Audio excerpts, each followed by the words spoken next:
தமிழ்நிதி நேயர்களுக்கு அன்பான வணக்கம். எத்தனையோ பல்கலைக்கழகங்களை தமிழ்நாட்டுக்கு கொடுத்தார். பெண்களுக்குன்னு ஒரு தனி பல்கலைக்கழகம் அமைக்கணும் அப்படிங்கிறது அவருக்கு லட்சியமாக இருந்திருக்கு. கொடைக்கானல்ல ஒரு பெண்கள் பல்கலைக்கழகத்தை உருவாக்கணும் அப்படின்னு சொல்லி நிறுவனத்துக்கு ஏற்பாடு பண்ணிட்டார். எண்ணங்களை செயல்படுத்துவதிலும் நம்ம தலைவருக்கு நிகர் யாரும் கிடையாது.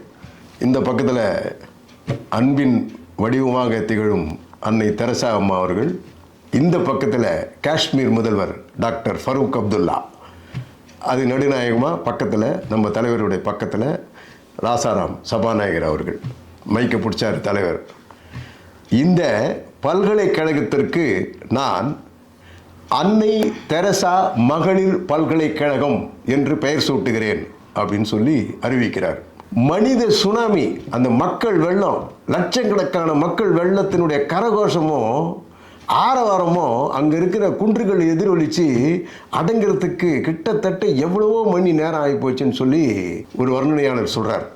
அந்த பல்கலைக்கழகத்தின் திறப்பு விழாவின் போதுதான் தலைவருடைய ஒரு அற்புதமான வரிகள் அவர் வாயிலிருந்து வெளிப்பட்டன.